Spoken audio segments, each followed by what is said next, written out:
अच्छा, सर्जरी में हमने दो चीजें देखी, रबर बैंड लाइगेशन एंड क्रायोसर्जिकल। क्रायोसर्जिकल में क्या किया जाता है कि जो टिश्यू है ना उसको फ्रीज कर दिया जाता है, जिसकी वजह से उनकी नेक्रोसिस हो जाती है और वो बॉडी से रिमूव हो जाते हैं। ठीक है, लेकिन ये ज्यादातर यूज नहीं किया जाता क्योंकि इससे वजह से जो डिस्चार्ज होता है वो बहुत ज्यादा फोल स्मेलिंग होता है। अच्छा, मैं दोबारा आपको इसकी मैनेजमेंट बता दूं। सबसे पहले आपने मैनेज करना है इसको।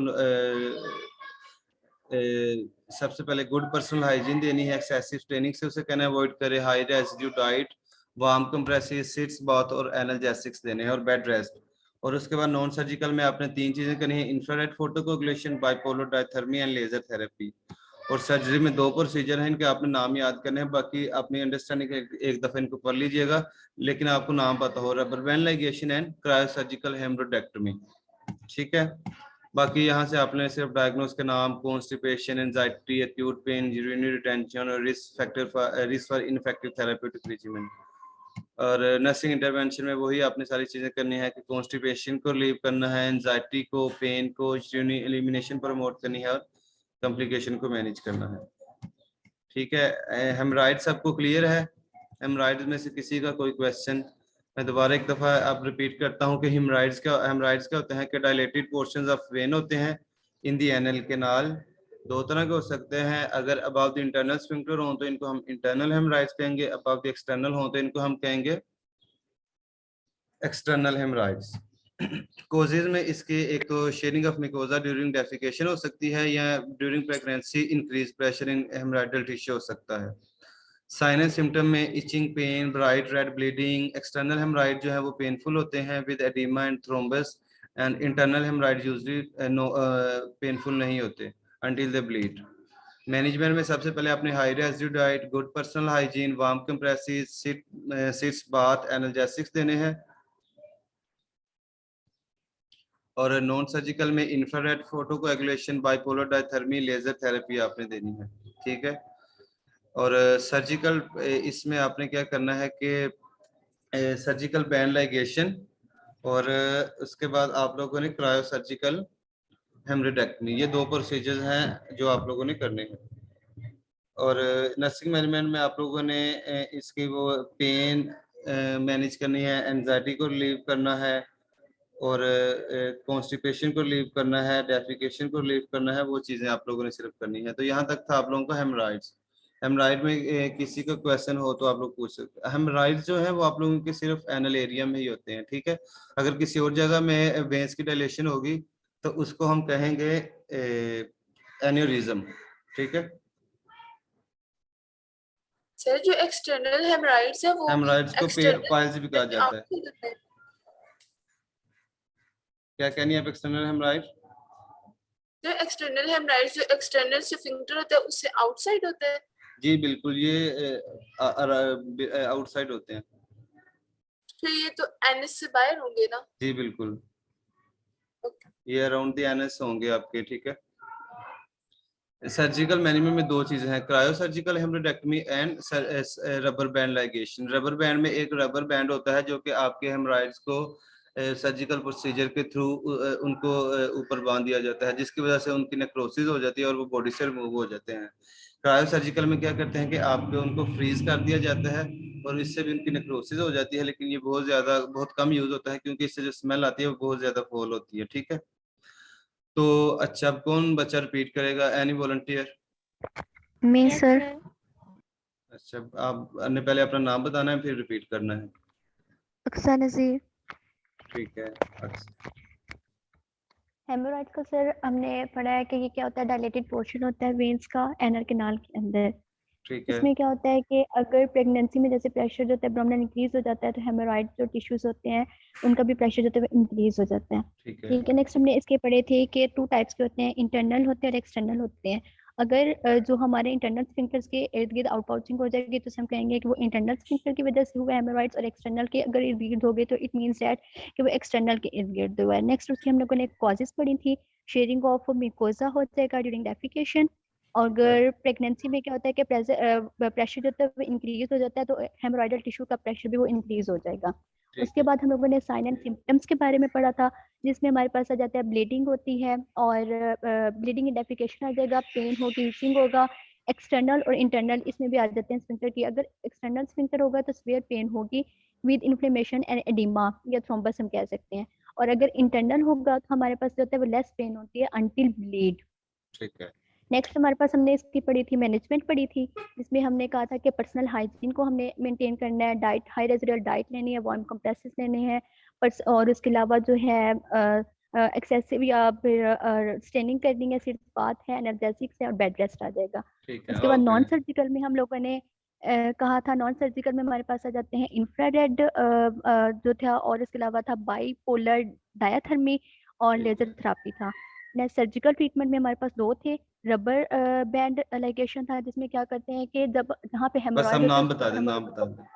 और नेक्स्ट हमारे पास था क्रायोसर्जिकल हेमोरॉइड था। फिर उसके बाद ठीक हम है। लोगों ने नर्सिंग डायग्नोसिस की थी, एंजाइटी, पेन ठीक है। एंड यूरिनरी एलिमिनेशन को प्रमोट करना है, उसकी intervention according to nursing diagnosis उनकी इंटरवेंशन करते हैं। Okay, very good very good, बहुत अच्छा। मैं अपने इसी तरह आप सबने करना है यार, ठीक है। अच्छा, हमारी 3 डिसऑर्डर्स हो गई हैं अभी स्मॉल इंटेस्टाइन के। पहले हमने किया था आईबीएस, उसके बाद हम लोगों ने सेकंड किया था हर्नियास, थर्ड हमने किया था हेमरॉइड्स। ठीक है, अब जो हम है वो फोर्थ करेंगे इंटेस्टाइनल ऑब्स्ट्रक्शन।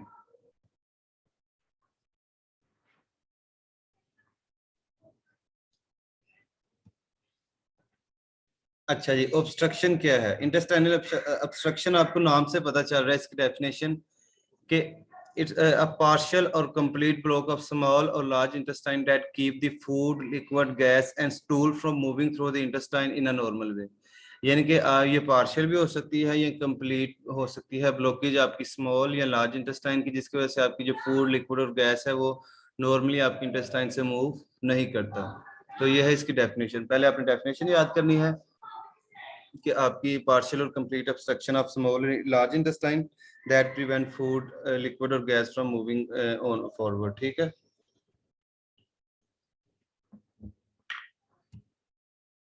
नेक्स्ट है इंटेस्टाइनल ऑब्स्ट्रक्शन। अब इसके दो तरह से हम क्लासिफाई करते हैं, डायनामिक या मैकेनिकल एंड एयर डायनामिक। इसको हम कहते हैं फंक्शनल। एयर डायनामिक का दूसरा नाम फंक्शनल है, डायनामिक का दूसरा नाम मैकेनिकल है और एयर डायनामिक का फंक्शनल। तो इंटेस्टाइनल ऑब्स्ट्रक्शन दो तरह की होती है, dynamic and air dynamic. Dynamic क्या होती है? ये मैकेनिकल, इसमें मैकेनिकली कोई ऑब्स्ट्रक्शन आ जाती है, यानी कि जैसे कोई ट्यूमर आ गया, इस तरह की कोई चीज। Where peristalsis is working against a mechanical obstruction, यानी कि आपकी पेरिस्टाल्टिक मूवमेंट डायनामिक में ठीक होती है, लेकिन कोई मैकेनिकली चीज आती है, जैसे कोई ट्यूमर या कोई इन्फेक्शन या एडहेरेंस, वो चीजें आपके जो वो रास्ता है स्मॉल या लार्ज इंटेस्टाइन का, उसको ब्लॉक कर देती हैं। लेकिन पेरिस्टाल्टिक मूवमेंट आपकी नॉर्मल होती है। लेकिन एयर डायनामिक, जिसको हम फंक्शनल भी कहते हैं, उसमें mechanical element is absent, peristalsis में भी एब्सेंट, यानी कि इसमें जो पेरिस्टाल्टिक मूवमेंट होती है वो आपकी एब्सेंट होती हैं।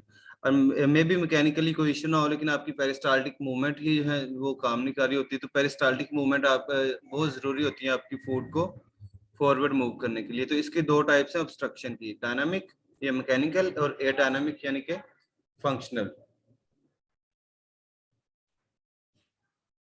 अब डायनामिक के उन्होंने सबसे पहले बताया है कि कोजेज क्या है। डायनामिक जिसको हम क्या कहते हैं, मैकेनिकल। मैकेनिकल जो है वो 3 तरह के उन्होंने कोजेज बताए हैं, इंट्राल्यूमिनल, इंट्राम्यूरल और एक्स्ट्राम्यूरल। इंट्राल्यूमिनल यानी कि आपका जो ल्यूमन है उसके अंदर कौन कौन से फैक्टर्स हो सकते हैं। इंट्राम्यूरल यानी कि जो किसी भी ऑर्गन्स के अंदर, या एक्स्ट्राम्यूरल या आउटसाइड द ऑर्गन। तो इंट्राल्यूमिनल ल्यूमन के अंदर क्या हो सकते हैं कि impacted faces, foreign bodies, gallstone, bezels. इस बेजल्स भी आपका हार्ड कोई मास्क होता है स्टूल का, ठीक है। तो ये सारे जो चीजें हैं ये आपके जो स्मॉल इंटेस्टाइन का वे है उसको ब्लॉक कर सकती हैं, फेसिस, फॉरेन बॉडीज, गॉलस्टोन्स और बेजल्स। और इंट्राम्यूरल ऑर्गन के अंदर क्या हो सकता है, कोई ट्यूमर, इन्फ्लेमेशन या कुछ स्ट्रक्चर हो सकते हैं जिसकी वजह से ऑब्स्ट्रक्शन हो सकती है। एक्स्ट्राम्यूरल आउटसाइड में एडहेरेंस, हर्नियाज हो सकते हैं, वोल्वुलस डिसऑर्डर हो सकती है, इंटरस्पेक्शन भी एक डिसऑर्डर है, इसको हम नेक्स्ट डिस्कस करेंगे, या ट्यूमर्स। तो ये सारे जो फैक्टर्स हैं ये जो है वो कॉज करते हैं डायनामिक इंटेस्टाइनल ऑब्स्ट्रक्शन को। इंट्राल्यूमिनल जिसमें फीसिस, फॉरेन बॉडी आते हैं, इंट्राम्यूरल में ट्यूमर, इन्फ्लेमेशन, और एक्स्ट्राम्यूरल में एडहेरेंस, हर्निया, वोल्वुलस या इंटरस्पेक्शन या ट्यूमर्स। ठीक है, तो ये है इसके causes. Sir intramural extramural actually है क्या, मतलब किस तरह के अकॉर्डिंग लोकेशन? इंट्राल्यूमिनल में आपको पता है कि आपकी जो नॉर्मल जो वे है इंटेस्टाइन का जो ल्यूमन है उसके अंदर, इंट्राम्यूरल कोई किसी ऑर्गन के अंदर, नहीं एक्स्ट्राम्यूरल आउटसाइड किसी ऑर्गन, ठीक है। अच्छा, इसको आगे डायनामिक जो है उसके आगे फर्दर दो टाइप्स है। पहले हमने किया डेफिनेशन, फिर हमने देखा कि दो तरह की होती है ऑब्स्ट्रक्शन, डायनामिक या एयर डायनामिक। डायनामिक यानी कि मैकेनिकल, एयर डायनामिक यानी कि फंक्शनल। फिर हमने देखा डायनामिक के कॉजेज कौन कौन से हैं। फिर नेक्स्ट है डायनामिक को भी आगे फर्दर दो में किया जाता है, small bowel obstruction and large bowel obstruction. अगर स्मॉल बाउल ऑब्स्ट्रक्शन होगी तो उसमें क्या होगा कि अर्ली परफ्यूज वॉमिटिंग हो सकती है या रैपिड डिहाइड्रेशन हो सकती है। उसके अलावा प्रीडोमिनेंट पेन या सेंट्रल डिस्टेंशन और या वॉमिटिंग हो सकती है। Multiple central air fluid levels seen on abdominal X ray. यानी कि सबसे पहले आपको क्या होगा, अगर स्मॉल बाउल की ऑब्स्ट्रक्शन है तो उसमें सबसे पहले ऑब्स्ट्रक्शन की वजह से सबसे पहले क्या होगा कि आपको अर्ली परफ्यूज वॉमिटिंग होगी। स्मॉल बाउल की इंटेस्टाइन की ऑब्स्ट्रक्शन है तो उससे क्या होगा कि आप जब भी खाना खाएंगे ऑब्स्ट्रक्शन से आगे नहीं जाएगा, तो जिसकी वजह से आपको वॉमिटिंग स्टार्ट होगी अर्ली। तो वॉमिटिंग की वजह से क्या होगा कि डिहाइड्रेशन स्टार्ट होगी, क्योंकि सारा आपका जो फ्लूइड है जो आप खाना खा रहे हैं वो वेस्ट हो रहा है, इस तरह से आपको डिहाइड्रेशन हो सकती है। उसके अलावा पेन होगी और डिस्टेंशन होगी, क्योंकि सारी फूड एक्यूमुलेट होगी और जिसकी वजह से डिस्टेंशन स्टार्ट होना शुरू हो जाएगी। और एयर फ्लू, अगर आप एब्डोमिनल एक्सरे कराएं तो उसमें मल्टीपल एयर फ्लूइड लेवल्स आपको शो होंगे।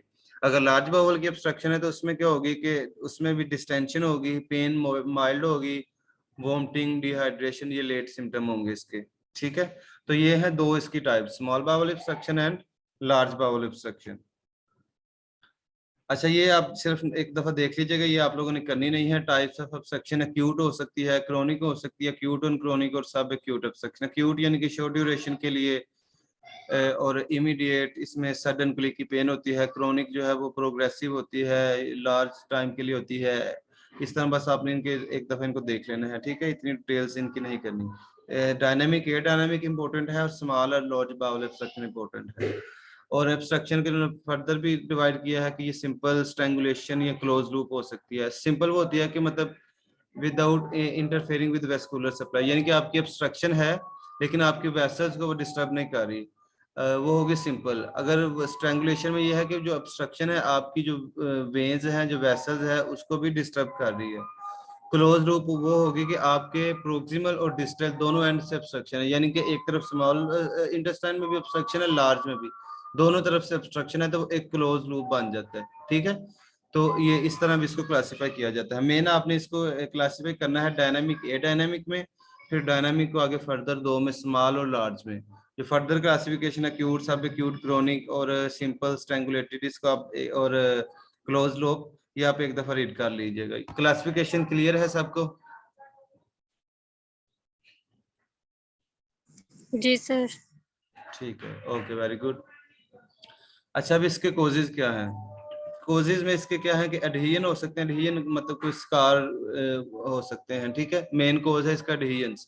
या उसके अलावा ट्यूमर हो सकता है, इन्फ्लेमेशन हो सकती है, ऑब्स्ट्रक्टेड हर्नियाज हो सकते हैं, इंट्राल्यूमिनल हमने डिस्कस किया था वो कोजेज हो सकते हैं, या मिसलिनियस कोई एक्स्ट्रा कोजेज हो सकते हैं, ठीक है।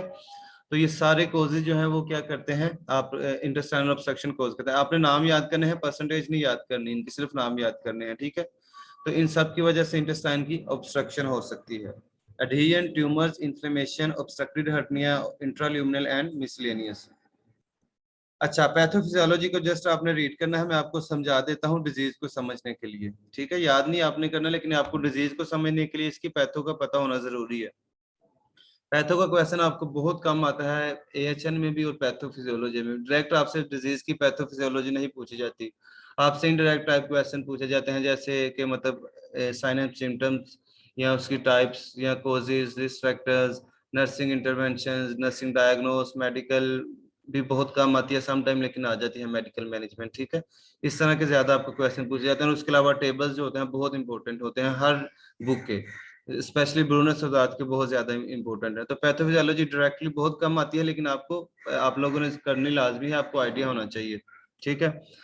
अच्छा, अब पैथो में क्या होगा, सबसे पहले देखेंगे प्रोक्सिमल टू ऑब्स्ट्रक्शन। दो चीजें होती हैं, यानी कि प्रोक्सिमल या एक, यानी आप समझे कि ड्यूडिनम में ऑब्स्ट्रक्शन हुई है तो ड्यूडिनम से पहले क्या होगा, वो प्रोक्सिमल होगी, जो ड्यूडिनम से बाद में होगा, यानी कि आपके ज्यूजिनम, इलियम और लार्ज इंटेस्टाइन में वो होगा distal to obstruction.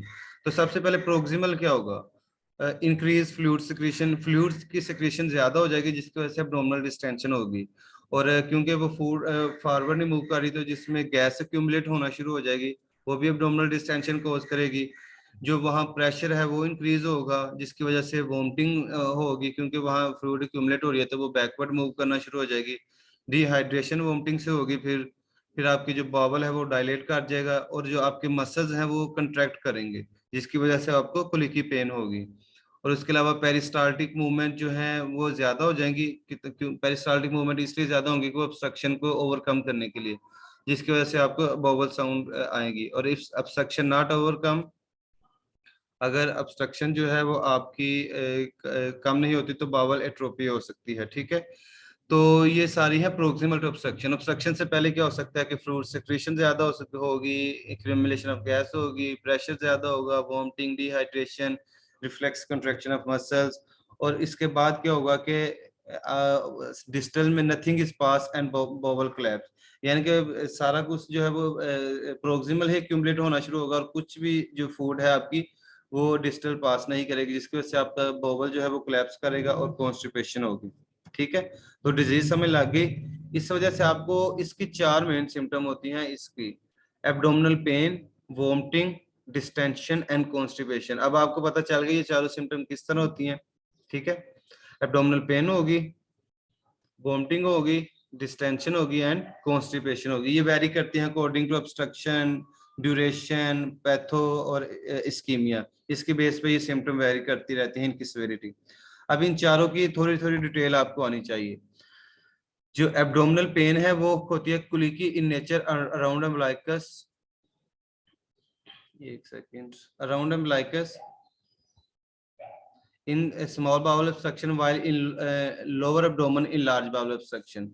If it become continuous, think about perforation or strangulation does not usually occur in paralytic ileus. इसमें उन्होंने ये कहा है कि जो पेन है वो क्लिकी होगी, और अगर स्मॉल बाउल ऑब्स्ट्रक्शन होगी तो ये अराउंड अम्बिलिकस होगी, अगर ये लार्ज बाउल की ऑब्स्ट्रक्शन होगी तो ये लोअर एब्डोमेन में होगी। ये पेन में आपने याद रखना है। वोमिटिंग में आपने याद रखना है कि अगर स्मॉल बाउल ऑब्स्ट्रक्शन होगी तो ये अर्ली होगी, क्योंकि इसकी स्मॉल बाउल ऑब्स्ट्रक्शन जो है वो ज्यादा प्रोक्सिमल होती है। अगर लार्ज बाउल ऑब्स्ट्रक्शन होगी तो ये लेट होगी।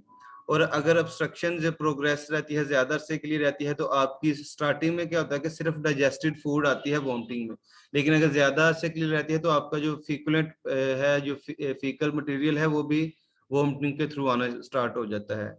और डिस्टेंशन में मोर विद लोअर ऑब्स्ट्रक्शन, ज्यादातर ये लोअर ऑब्स्ट्रक्शन हो तो फिर डिस्टेंशन होती है। ठीक है, ज्यादा प्रोनाउंस होती है। और कॉन्स्टिपेशन मोर विद लोअर और कंप्लीट ऑब्स्ट्रक्शन, कॉन्स्टिपेशन भी ज्यादातर लोअर ऑब्स्ट्रक्शन में होती है, और ये एब्सोल्यूट हो सकती है, यानी कि नो फीसिस ये कॉन्स्टिपेशन कंप्लीट भी हो सकती है, ये पार्शियल भी हो सकती है। ठीक है, तो बाकी डिहाइड्रेशन, पेरिक्सिन के सिर्फ आप लोगों ने नाम याद करने हैं। यहाँ तक आप लोगों ने सिर्फ सिम्टम करनी है। 4 मेन सिम्टम्स थी: abdominal pain, vomiting, distension and constipation. Abdominal pain जो है वो अगर स्मॉल बाउल है तो अराउंड अम्बिलिकस होगी, अगर लार्ज बाउल ऑब्स्ट्रक्शन है तो लोअर एब्डोमिनल में होगी। वोमिटिंग जो है अर्ली होगी स्मॉल बाउल में, लेट होगी लार्ज बाउल में।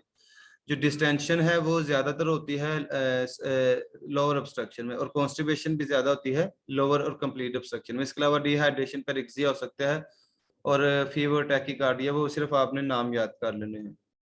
ठीक है, यहाँ तक क्लियर है सिम्टम सबको? जी सर। Yes sir.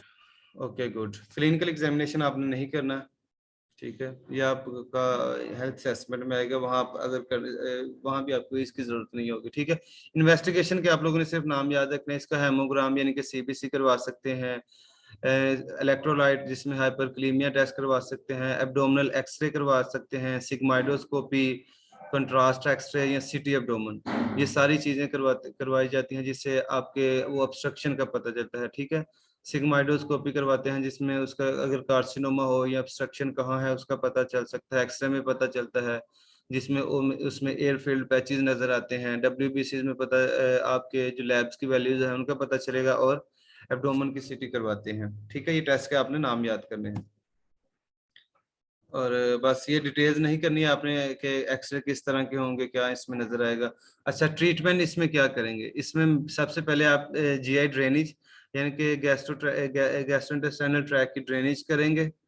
उसके बाद फ्लूइड और इलेक्ट्रोलाइट रिप्लेसमेंट करेंगे क्योंकि इनकी डेफिशिएंसी होती है, और ऑब्स्ट्रक्शन को रिलीव करना है बाय सर्जिकली, क्योंकि ये सर्जिकली ही रिलीव होती है।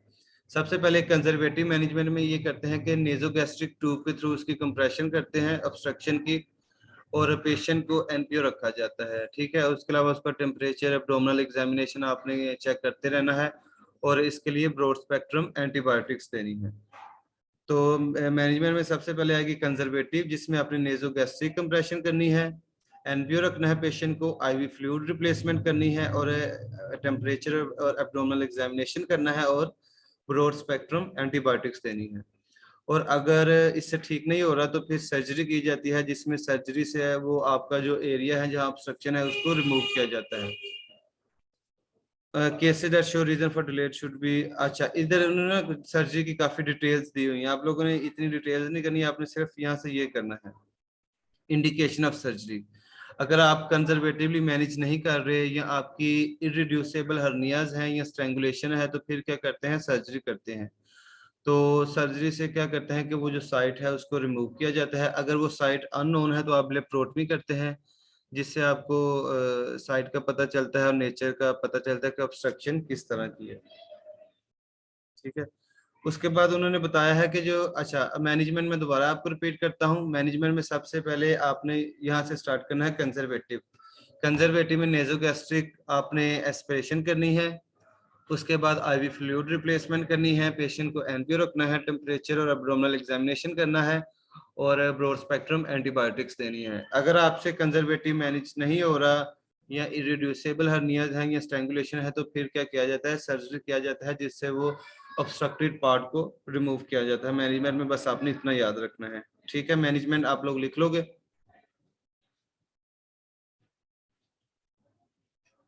मैनेजमेंट सबको क्लियर है? यस सर, जी सर।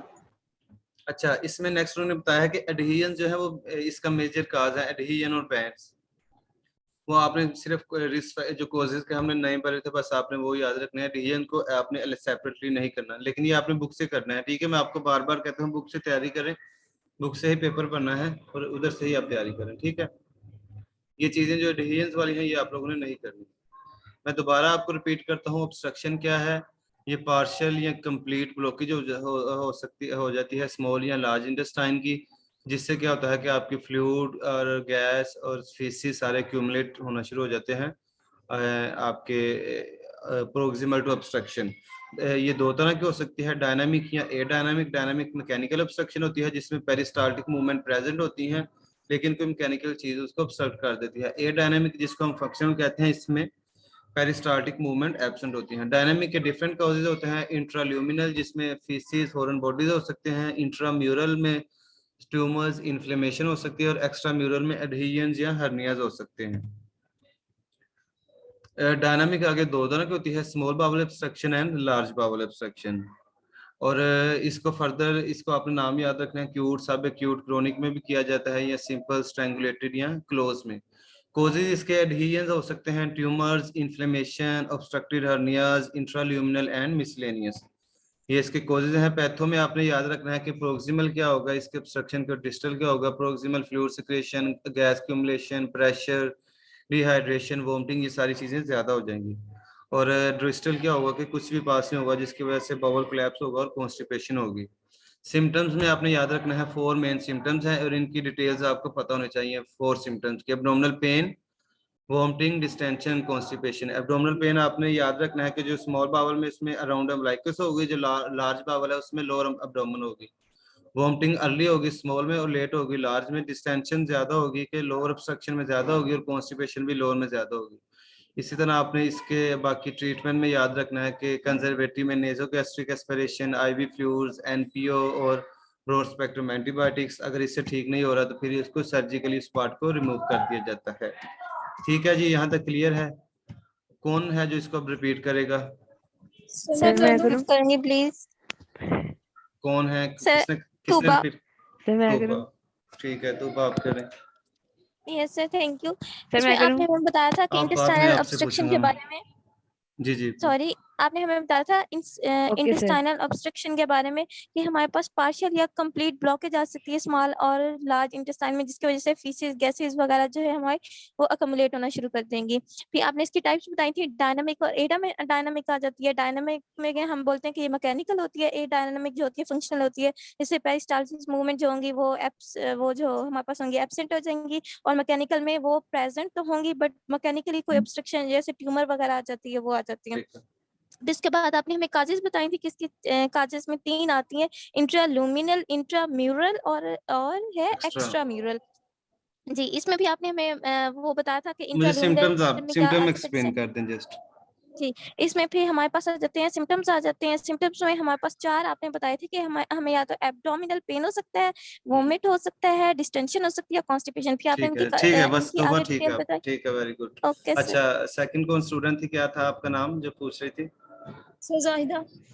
ठीक है जाहिदा आप मुझे बताएं सिम्टम को एक्सप्लेन करें थोड़ा सा सर सिम्टम में एब्डोमिनल पेन जो है वो लोअर में होगा वो अम्बिलिकल के नजदीक होगा, ठीक और है लार्ज जो ऑब्स्ट्रक्शन का होगा वो लोअर एब्डोमेन में होगा। ठीक है वेरी गुड और वॉमिटिंग जो है वो सर लोअर में अर्ली होगी और लार्जर में लेट होगी। ठीक है डिस्टेंशन सर वो लोअर में ज्यादा होगी, और वॉमिटिंग भी लोअर में ज्यादा, ठीक है कॉन्स्टिपेशन भी ओके लोअर में ज्यादा। वेरी गुड बहुत अच्छा रिस्पॉन्स है आप लोगों का अच्छा अब मुझे आप लोग इस तरह क्या करें कि जब मैं करवा रहा होता हूँ ना तो बुक अपने पास रखा करें बुक से आप साथ साथ मार्क कर लिया करें आपको पता चल जाएगा ये सारी चीजें बुक से ही हैं तो लेकिन आप लोग कोशिश किया करें बुक से तैयारी किया करें स्लाइड से ना किया करें जो आज मैंने टेस्ट दिया है वो आपका बुक से है तो आप लोगों ने बुक से पढ़ना है ठीक है तो ये एमसीक्यू सर बुक से करते हैं। हाँ ठीक है वेरी गुड अच्छा एक डिजीज और कर लें या काफी है जैसे आप लोग कहते हैं सर काफी है, पेपर तैयार सर कर। काफी है। सर काफी है ये इतना। सर ठीक है ओके काफी है ठीक सर। है ठीक है 4 की थी मैंने सोचा था 5 आज करवाऊंगा चलें ठीक है कोई बात नहीं 4 हो गई हैं काफी है बाकी इंशाल्लाह हम जो है वो कल तो संडे है परसों इंशाल्लाह करेंगे तो टेस्ट होगा आपका बाकी और किसी का कोई क्वेश्चन हो तो आप लोग पूछ लें सर टेस्ट में कुछ इस तरह सीन होगा कि हम लोगों ने पीडीएफ बना के रिटर्न में आपको सेंड करनी बिल्कुल है? नहीं मैं आप लोगों का टेस्ट में ये होगा कि सबसे पहले आप लोगों ने याद रखना है कि टेस्ट जो है वो एग्जैक्ट 8:30 स्टार्ट हो जाएगा 20 मिनट्स का टेस्ट होगा 2 एससीक्यूज होंगे और 10 एमसीक्यूज होंगे टेस्ट में जब आप लोगों ने एंटर करना है तो आपने अपना करेक्ट नेम लिखना है फुल नेम और साथ में आपने ब्रैकेट में अपने कॉलेज का नेम लिखना है ठीक है आपकी मार्किंग फिर ही होगी वरना आपका अगर कंफ्यूज हो जाएगा तो आपको नंबर नहीं मिलेंगे आप लोग याद रखें कि फुल नेम और कॉलेज नेम लिखना है आपने उधर ही आप लोगों ने एमसीक्यूज लिखने हैं और साथ ही आप लोगों ने एससीक्यूज लिखने हैं और ऑनेस्टली लिखना है आप लोगों ने अच्छे नंबर नहीं आएंगे कोई बात नहीं आप लोगों की प्रैक्टिस होगी आप लोगों ने याद करके लिखना है और ऑनेस्टली लिखना है तो इसी तरह आपकी तैयारी जो है वो होगी ठीक है तो एग्जैक्ट 8:30 होगा उसी में आप लोगों ओके ने पीडीएफ बना के नहीं लिखना उसके अंदर आपको स्पेस होगी उसी में आप लोगों ने टाइप करना है ओके सर। ऐप नहीं आपको मैं सिर्फ लिंक शेयर करूंगा उसी के डायरेक्टली आपका हो जाएगा ऐप करने की आपको कोई जरूरत नहीं ओके सर। ठीक है ओके अल्लाह हाफिज ओके, अल्लाह हाफिज़। तबे